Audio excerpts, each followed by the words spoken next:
O que é escatologia? Essa palavra parece assustar, não é mesmo? Mas não é nada tão complexo assim.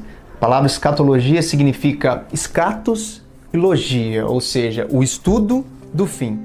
De forma geral, é a doutrina que se dedica ao estudo das últimas coisas e dos últimos acontecimentos.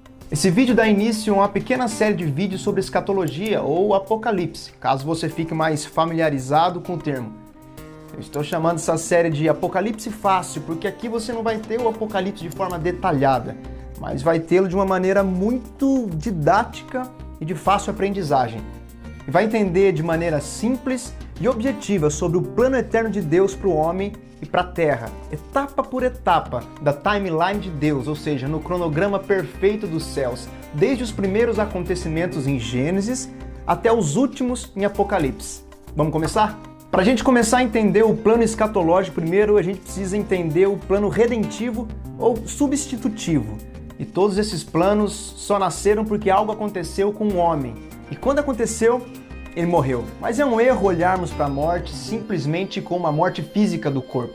A Bíblia nos apresenta 3 tipos de mortes diferentes. E elas são a morte espiritual, a morte física e a morte eterna. No decorrer do nosso estudo, vamos passando uma a uma. Volta. Beleza? Para entender o Apocalipse é preciso irmos lá para Gênesis. Isso, parece um paradoxo, mas sim. Gênesis capítulo 1, a Bíblia começa a narrar a história da criação ou a recriação do mundo. Existem teorias que dizem que a Terra foi recriada em Gênesis. Eu particularmente acredito nisso, mas não vamos entrar em detalhes, pelo menos aqui não. Deus então cria todas as coisas em 5 dias, o reino animal, o reino vegetal, o sol, a lua, as estrelas, tudo aquilo que podemos chamar de coisas. No 6º dia, Deus cria o homem, mas diferentemente da maneira como ele cria as coisas, nos primeiros 5 dias dizendo, haja luz, haja o reino animal, haja o reino vegetal, no 6º dia, a Bíblia diz que Deus olha para dentro dele mesmo e diz, façamos o homem à nossa imagem, conforme a nossa semelhança. Reparem que Deus disse no plural, façamos. Isso quer dizer que Deus Pai não fez sozinho, mas teve a ajuda de Deus Espírito Santo e de Deus Filho.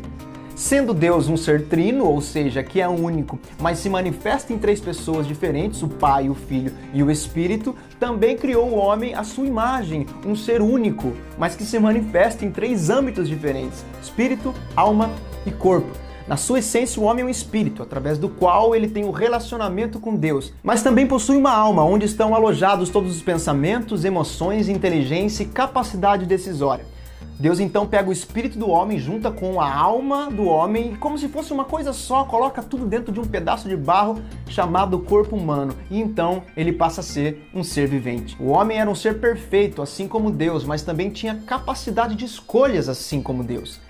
Em Gênesis, no capítulo 3, o homem utiliza sua capacidade de escolha e faz uma péssima escolha, desobedecendo a Deus e comendo do fruto que Deus havia dito para não comer. Algumas pessoas dizem que Deus é mau porque ele sabia que o homem poderia ter a possibilidade de comer de algo proibido e mesmo assim deixou a árvore no jardim. Mas o julgamento é exatamente o oposto. Na verdade, Deus é tão bom que criou um ser exatamente igual a ele, com capacidade de decidir o que quer fazer.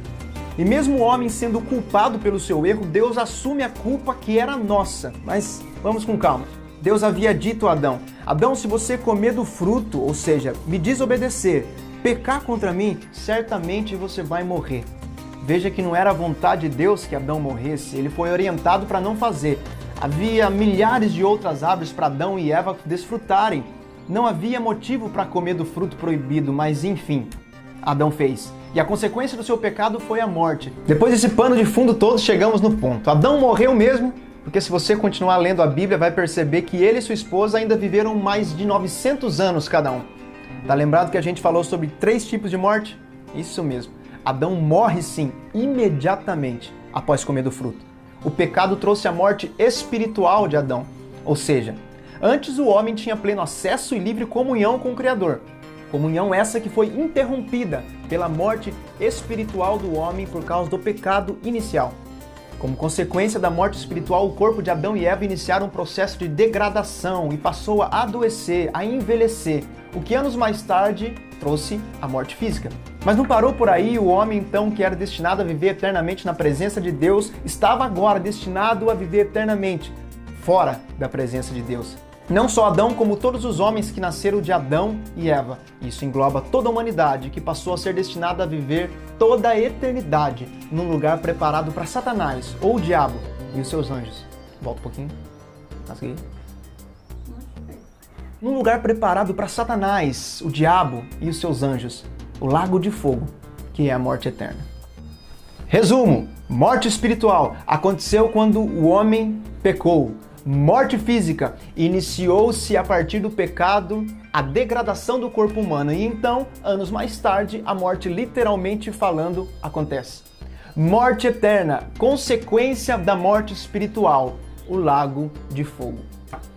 Deixa eu dar um conselho poderoso para você. Se você gostou desse primeiro vídeo da série Escatologia Fácil e quer saber quando o outro vídeo vai ser lançado, por favor, se inscreve aí no botão de se inscrever aqui embaixo e ativa o sininho. Além disso, se você curtiu esse vídeo, clica no botão curtir e compartilha esse vídeo para todo mundo que você achar pertinente. Vamos avançar com a palavra de Jesus para o Brasil. Deus te abençoe e até a próxima. Um beijo.